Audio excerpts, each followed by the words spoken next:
Hello guys, आज हम engineering materials का पार्ट 7 पढ़ेंगे।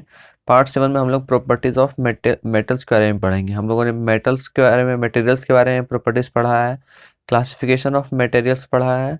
आज हम लोग मेटल्स की जितने भी प्रॉपर्टीज़ हैं, फिजिकल, मैकेनिकल, इलेक्ट्रिकल, थर्मल, जितने भी तरह के प्रॉपर्टीज़ होते हैं मेटल्स के, उन सभी के बारे में हम लोग जानकारी लेंगे। तो आज हमारा जो पार्ट 7 है, इससे पहले हम लोगों ने पार्ट 6 देखा था इंजीनियरिंग मटेरियल्स का। और ये आपको पता है कि इंजीनियरिंग मटेरियल्स सिविल, मैकेनिकल और ऑटोमोबाइल इंजीनियरिंग वगैरह का एक इम्पोर्टेंट, एक बहुत ही महत्वपूर्ण सब्जेक्ट है। और ये डिप्लोमा सेकंड ईयर में इंजीनियरिंग मटेरियल्स को पढ़ना होता है। और भी काफ़ी सारे हमारे डिप्लोमा के सेमेस्टर में इंजीनियरिंग मटेरियल्स होते हैं, लेकिन डिप्लोमा सेकंड ईयर में हमारा सिविल, मैकेनिकल, ऑटोमोबाइल इंजीनियरिंग में इंजीनियरिंग मटेरियल सब्जेक्ट पढ़ाया जाता है। तो सबसे पहले हम लोग देखते हैं कि प्रॉपर्टीज ऑफ मेटल्स कहते किसे हैं। तो different engineering applications require different types of materials. तो हम लोग देखते हैं कि डिफरेंट डिफरेंट इंजीनियर्स होते हैं, जैसे कि कोई सिविल इंजीनियर है, कोई मैकेनिकल इंजीनियर है, कोई ऑटोमोबाइल इंजीनियर है। तो हर तरह के इंजीनियर यानी अलग अलग इंजीनियर्स को अलग अलग तरह के क्या होते हैं, अलग अलग मटेरियल की रिक्वायर होती हैं। तो उनके अपने रिक्वायर यानी ज़रूरत के हिसाब से उनको अलग अलग मटेरियल की ज़रूरत होती है। जैसे किसी को अगर नट वोल्ट अगर बनाना है तो वो अपने हिसाब से कोई मटेरियल चॉइस करेगा। वैसे ही अगर किसी को अपने गाड़ी के पार्ट्स को बनाना है, व्हीकल के पार्ट को बनाना है, तो वो अपने लिए अपने हिसाब से अलग तरह का एक मटेरियल चॉइस करेगा, या कहेंगे डिफरेंट डिफरेंट मटेरियल्स को वो अपने लिए चॉइस करेगा। तो जो प्रॉपर्टीज़ हैं मटेरियल्स के, हम वो अपने अलग अलग प्रॉपर्टीज़ ऑफ, तो वो किस तरह से किस कारण या फिर कहें कि हम लोग किस किस फैक्टर्स पे उन लोग वो चॉइस करेगा मटेरियल को, तो वो प्रॉपर्टीज़ ऑफ मेटल्स के हिसाब से वो चेक करेगा कि कौन सा मेटल का प्रॉपर्टीज उसके रिक्वायर के हिसाब से जो है फुलफिल हो रहा है। It is essential that the design and production engineer must be familiar with the properties of material. तो यह बहुत ही ज़रूरी होता है कि जितने भी डिज़ाइन और प्रोडक्शन इंजीनियर्स हैं, उनको इंजीनियरिंग मटेरियल्स की जितने ही प्रॉपर्टीज़ हैं और जितने ही मेटल्स की प्रॉपर्टीज़ हैं, वो उनको मालूम हो प्रोडक्शन और डिज़ाइन वाले इंजीनियर्स के लिए। क्योंकि जो मटेरियल्स के प्रॉपर्टीज़ होते हैं, वो उनको जानना बहुत ज़रूरी होता है अच्छे से मटेरियल का चॉइस करना या मेटल का चॉइस करने में। तो यहाँ लिखा गया है कि some of the important properties are ground as under. तो यहाँ पर कुछ मेटल्स के प्रॉपर्टीज दिए गए हैं। ये प्रॉपर्टीज का समझे कि एक तरह से प्रॉपर्टीज का भी एक मेन प्रॉपर्टी है, उसके अंदर हम लोग जितने भी उसका सब प्रॉपर्टी वो पढ़ेंगे। तो सबसे पहला है हमारे पास फिजिकल। फिजिकल में हम लोग डायमेंशंस देखेंगे, डेंसिटी देखेंगे, पोरोसिटी देखेंगे, स्ट्रक्चर देखेंगे। फिर है केमिकल प्रॉपर्टी। केमिकल प्रॉपर्टी में हम लोग कंपोजिशन, स्ट्रक्चर, कोरोजन रेजिस्टेंस देखेंगे। मैकेनिकल में हम लोग elasticity, plasticity, strength, stiffness, ductility, malleability, brittleness, hardness, toughness, resilience, fatigue, creep वगैरह देखेंगे। नेक्स्ट हम लोग के पास आएगा इलेक्ट्रिकल प्रॉपर्टीज। इलेक्ट्रिकल प्रॉपर्टीज हम लोग रजिस्टिविटी, कंडक्टिविटी, उसके बाद है strength, semi conductivity, super conductivity वगैरह हम लोग देखेंगे। नेक्स्ट है हमारे पास थर्मल। थर्मल में हम लोग heat capacity, specific heat, thermal conductivity, thermal stress and strain, melting point वगैरह देखेंगे। नेक्स्ट हम लोग के पास है मैग्नेटिक प्रॉपर्टीज। मैग्नेटिक प्रॉपर्टीज हम लोग परमेबिलिटी, कोइशिप फोर्स, हाई स्ट्रेसेस, ऑप्टिकल। फिर हमारे पास है next optical properties. Optical properties हम लोग रिफ्रैक्टिव इंडेक्स, एब्जॉर्प्टिविटी, रिफ्लेक्टिविटी वगैरह देखेंगे। नेक्स्ट है और सबसे लास्ट हमारे पास जो है वो है टेक्नोलॉजिकल। उसमें हम लोग castability, machinability, weldability, solderability, workability, formability देखेंगे। मशीन एबिलिटी, कास्टेबिलिटी, वेल्डेबिलिटी वगैरह को हम लोग पहले भी देख चुके हैं। इससे इससे लास्ट वाले पार्ट में, इससे पिछले वाले पार्ट में हम लोग देख चुके हैं। तो आज जो हम लोग स्टार्ट करेंगे वो है हमारा सबसे पहला फिजिकल प्रॉपर्टीज। तो जितने भी तरह के फिजिकल प्रॉपर्टीज हैं, यहाँ सिर्फ डायमेंशंस, डेंसिटी, पोरोसिटी, स्ट्रक्चर लिखा गया है। मैं इससे भी जो और भी अदर जो है हमारे पास फिजिकल प्रॉपर्टीज वो भी देखूंगा, और मैकेनिकल प्रॉपर्टीज के बारे में डिस्कस करूंगा। तो ये दोनों प्रॉपर्टीज आज डिस्कस करेंगे इस पार्ट में।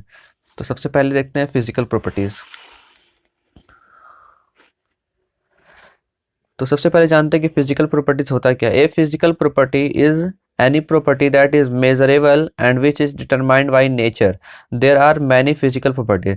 तो फिजिकल प्रॉपर्टी ऐसा प्रॉपर्टी होता है किसी भी मटेरियल का या किसी भी मेटल का। यहाँ बेसिकली हम लोग मेटल का बात कर रहे हैं, ओके। तो किसी मेटल का ऐसा प्रॉपर्टी होता है फिजिकल जिसको हम लोग मेजर कर सकते हैं एक्सटर्नली, यानी बाहरी रूप से उसको मेजर कर सकते हैं, और वो क्या होता है, हम लोग उसको नेचुरली भी उसको डिटरमाइन कर सकते हैं। और there are many physical properties, और फिजिकल प्रॉपर्टीज में काफ़ी सारे फिजिकल प्रॉपर्टीज आते हैं।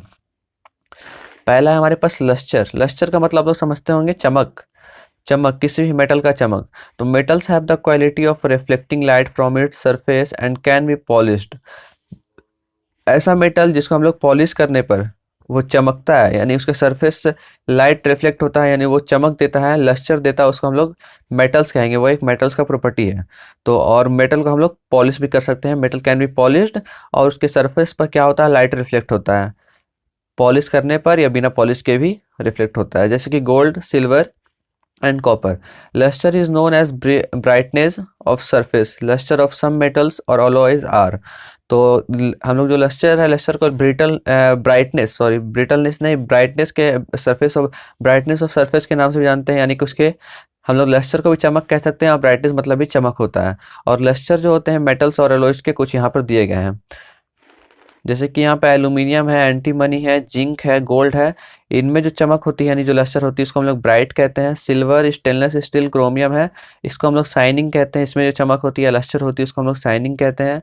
टीन, कोबाल्ट, मैग्नीज में जो चमक होती है, इसको हम लोग मेटेलिक लस्टर कहते हैं। कॉपर, चिल्ड कास्ट आयरन में ब्राइट मेटेलिक क्लस्टर होता है। ग्रे कास्ट आयरन में डल लस्टर होता है, यानी इतना चमकदार नहीं होता है, या फिर कहें कि इससे इतना ज़्यादा लाइट रिफ्लेक्ट नहीं होता है। नेक्स्ट हम लोग के पास जो फिजिकल प्रॉपर्टी है वो है कलर। पहला था हमारे पास लस्टर, नेक्स्ट है कलर। तो many metals have specific colour that makes distinguish them from other. तो जो अलग अलग मेटल्स होते हैं उनके कलर अलग अलग होते हैं, जिससे हम लोग उनकी पहचान कर पाते हैं, जो उनको एक दूसरे से अलग बनाते हैं। For example brass and gold are yellow. जैसे ब्रास और येलो क्या होते हैं, येलो कलर के होते हैं ब्रास और गोल्ड। सिल्वर वाइट होते हैं, silver is white. Copper is reddish brown, copper reddish brown होते हैं। एल्यूमिनियम इज वाइट, एल्यूमिनियम सफ़ेद कलर के होते हैं। टिन इज सिल्वरी वाइट इट से। तो इस तरह से क्या कर सकते हैं हम लोग कि काफ़ी सारे मेटल्स का कलर अलग अलग होता है, जिससे हम लोग उसको अलग एक दूसरे से अलग कर सकते हैं, एक दूसरे से अलग पहचान दे सकते हैं। अब नेक्स्ट चलते हैं नेक्स्ट फिजिकल प्रॉपर्टीज की।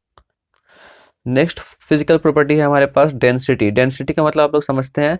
डेंसिटी का मतलब बेसिकली मीनिंग हिंदी इसका होता है घनत्व। घनत्व का मतलब होता है वो मेटल या वो मेटल कितना घना है, उसके अंदर जो एटम्स हैं, मॉलिक्यूल्स हैं, उसके अंदर जो एंटी मॉलिक्यूलर फोर्स है वो कितना घना है एक दूसरे से।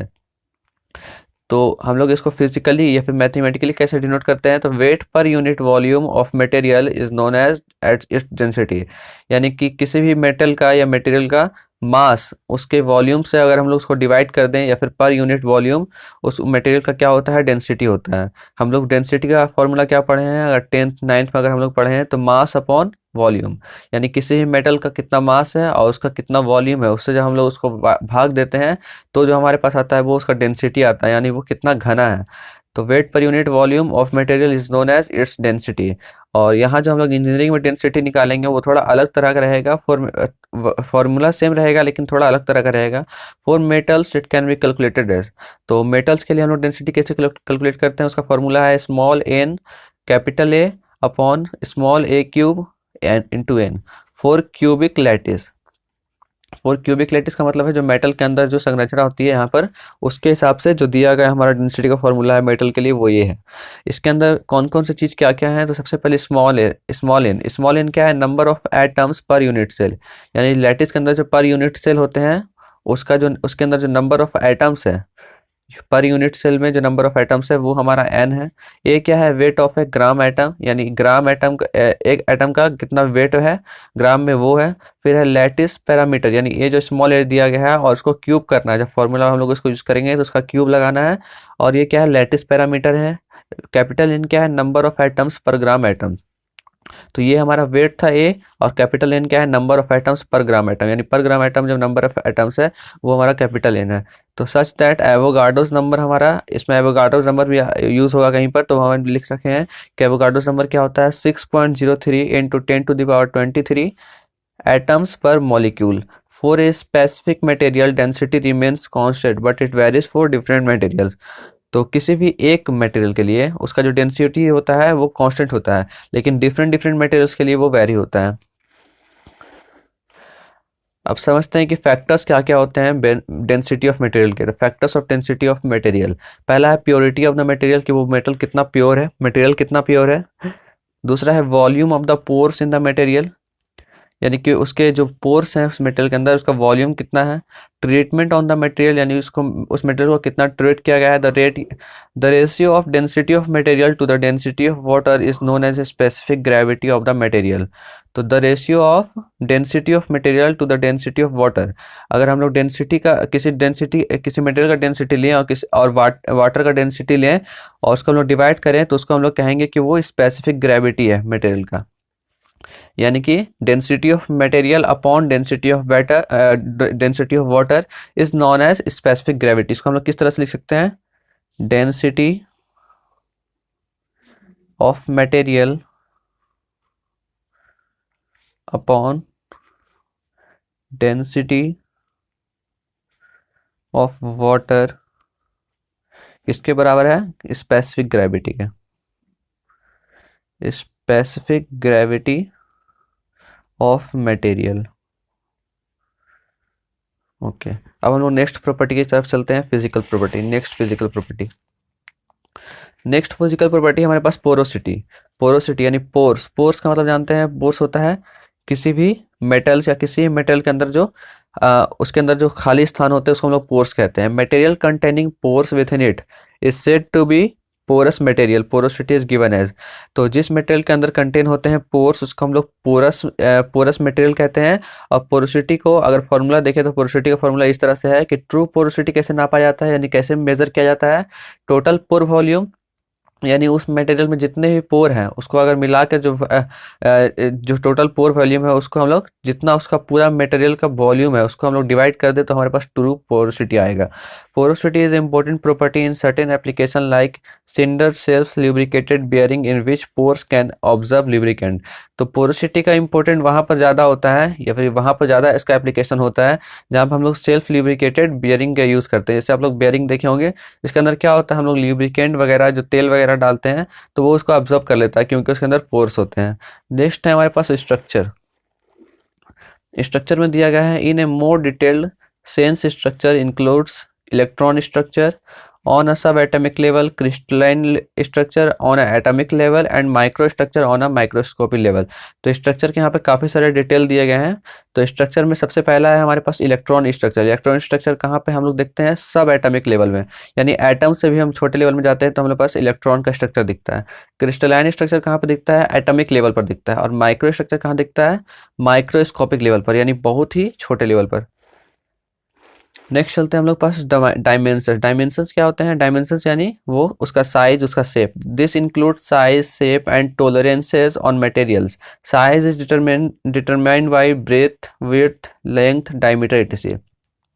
तो इसके अंदर डायमेंशन के अंदर हमारे पास साइज आता है, शेप आता है, टॉलरेंस आता है। और साइज को हम लोग किस तरह से हम लोग डिटरमाइन करते हैं, साइज हम लोग किस रूप में जानते हैं, breadth, with, length, diameter etc। Breadth मतलब भी चौड़ाई होता है और यहाँ विथ मतलब भी चौड़ाई होता है। ब्रेथ मतलब किसी छोटी चीज़ की चौड़ाई के लिए हम लोग बात करते हैं और विथ मतलब किसी बड़ी चीज़ की चौड़ाई के बारे में जब हम लोग बात करते हैं तो विथ का यूज़ करते हैं। और लंबाई, लेंथ, डायमीटर etc हम लोग डायमेंशन में देखते हैं जो कि हमारे साइज के अंदर आते हैं। शेप के अंदर कौन से आते हैं, shape is determined by section of the material like square, circular, triangular, I channel and etc, angle etc। तो शेप के अंदर उसका शेप कैसा है, वो स्क्वायर है, सर्कुलर है, उसका सेक्शन कैसा है, जो हमारे पास जो मेटल है सर्कुलर है, ट्राइंगुलर है या आई चैनल है। आई चैनल आप लोग गूगल में उसका फोटो देख सकते हैं, नहीं तो मैं आप लोगों को इस वीडियो के ऊपर में एक लगा दूंगा आई चैनल का फोटो कैसा होता है। Tolerances are determined based on the accuracy of size and size required of the component during its manufacture in machining, casting etc। तो टॉलरेंस को किस तरह हम लोग डिटरमाइन करते हैं, based on the accuracy of size and required of the component during. तो उसका जो साइज का एक्यूरेसी है उससे हम लोग डिटरमाइन करते हैं किसी मटेरियल का टॉलरेंस, कि वो उसका component during the manufacture, machining, casting etc। तो guys physical properties of metals यहाँ पर ख़त्म होता है क्योंकि लेक्चर अभी 14 मिनट से ज़्यादा का बन चुका है, तो मैं इस वीडियो को और आगे नहीं बढ़ाना चाहता। अगर जो मैकेनिकल प्रॉपर्टीज ऑफ जो मेटल्स है मैं इसके बाद वाले लेक्चर में आप लोगों को पढ़ाऊँगा। तो अगर आप लोगों को ये वीडियो पसंद आया है तो इस वीडियो को प्लीज़ लाइक कर दें, और अगर आप लोगों के दोस्तों को भी, अगर आप लोगों के फ्रेंड सर्कल को भी इस वीडियो की ज़रूरत है तो उन्हें शेयर करें ताकि इस वीडियो की रीच बढ़े।